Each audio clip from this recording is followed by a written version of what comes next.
বুড়ি, ও আমাকে পাঠা বলল। তুই কিছু বললি না কেন? এটা কিন্তু আমি মানতে পারছি না। বন্ধুরা, তোমাদের কাছে হাত জোড় করে বলতেছি, ভিডিওটি সম্পূর্ণ দেখো এবং কে কোথা থেকে দেখছো কমেন্টে অবশ্যই জানাও। ওই নার্স, এসিটা তাড়াতাড়ি ছাইড়া দে, আমার খুব গরম লাগতেছে। সরি বাবু, এই হসপিটালে তো কোনো এসি নেই। থাকবো না তোদের এই হসপিটালে। টাকা নেয়ার সময় তো কারি কারি টাকা নিস, আর এসি দেওয়ার বেলায় কোনো খবর নাই। বেবি, আমাকে একটি আইফোন কিনে দাও, আমি টিকটক করব। খবরদার, আর একবারও টিকটকের কথা বলবা না। যাও রান্না করো।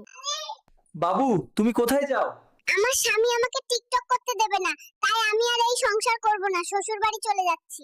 এই নাতি, তোর মন থেকে তানিয়ার নাম মুছে দেব। পারবি না রে বুইরা, আমার সবকিছু তো তানিয়ার কাছে। তাহলে তানিয়ার মন থেকে তোর নাম মুছে দেব। পারবি না রে বুইরা, কারণ তানিয়ার সবকিছু তো আমার কাছে থাকে।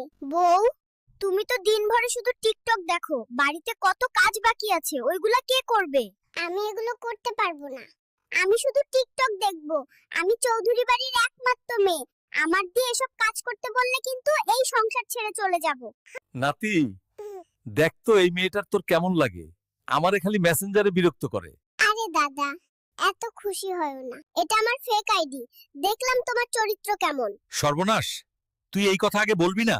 আমি তো মনে করছি মনে হয় কোনো মেয়ে। বুড়ি, দেখ আমার পাদে কি শব্দ। তোর থেকে আমার পাতে বেশি শব্দ হয়, দেখ। শালার বুড়া বুড়ি, তোদের কি মান সম্মান নাই? দিনভরে শুধু পাদাপাদি করিস, পাততে পাততে হসপিটালটা তোরা দুর্গন্ধ করে ফেলছিস। থাকবো না এই হসপিটালে। নাতি, তুই ফ্যানের সাথে ঝুলতেছিস কেন? পড়ে যাবি, তাড়াতাড়ি নাম। না বুড়ো, আমি এখান থেকে নামবো না। কেন, কি হয়েছে আমাকে বল। আমি খাটো, এজন্য সুমাইয়া আমাকে রিজেক্ট করে দিয়েছে। এই জন্য ফ্যানের সাথে ঝুলতেছিলাম। তুমি এত অল্প বয়সে তানিয়ার সাথে কেন প্রেম করছো? স্যার, প্রেম করতে কোনো বয়স লাগে না, সুন্দর মন লাগে, আর বয়স তো মাত্র সংখ্যা। তুমি আবার মুখে মুখে কথা বলো, তোমাকে তো জেলে দেব। স্যার, আপনি আমাকে জেলে দিতে পারবেন না, আমার মামা এমপি। দাদি, আপনার নাতিকে থামান না কেন? সেই সময় থেকে পাঠার মতো প্যা প্যা করে কাঁদতেছে। বুড়ি, ও আমাকে পাঠা বলল। তুই কিছু বললি না কেন? এটা কিন্তু আমি মানতে পারছি না। আমার নাতি পাঠার মতো প্যা প্যা করে কাঁদবে না হাসবে, তাতে তোদের কি? গেলাম না তোদের প্লেনে। এমন ভাবে প্রতিদিন কাজ করাইলে আমি আর ঘরে জামাই থাকবো না। শালার ফাটা না থাকলে যাবি কোথায়? তুই আমার জীবন শেষ করে এখন পাশের বাড়ির ভাবির কাছে যাবে। পাশের বাড়ির ভাবি অফার করেছে, তার সাথে থাকলে কাজ করা লাগবে না। দাদা, কালকে স্কুলের মিটিং আছে, তোমাকে যাইতে হবে। না, আমি যাইতে পারবো না, আমার বাসায় অনেক কাজ আছে। আরে ফারিয়া ম্যাডাম তোমাকে যাইতে বলছে। তাহলে তুই এই কথা আগে বলবি না? চল তাহলে আজকেই যাব, বেঁচে থাকলে পরে কাজ করা যাবে। তোর বোন হয়, ওকে দেখে রাখিস। আমি বাইরে থেকে ঘুরে আসি, কোনো প্রকারের বিরক্ত করবি না। আপু, আপনি কি সিঙ্গেল নাকি মিঙ্গেল?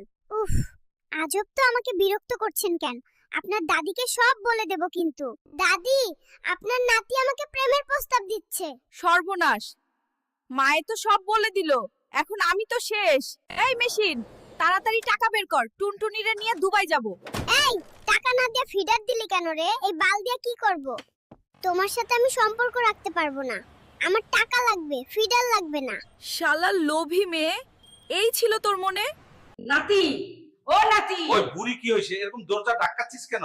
নাতি মোবাইল নিয়ে বাথরুমে গেছে আর দরজা খুলতেছে না। বাবু, কি আর বলবো, বুড়োরা আঠার মতো সারাদিন লেগে থাকে, বাথরুমেও শান্তিতে কথা বলা যায় না। এই কষ্ট কি সহ্য করা যায়?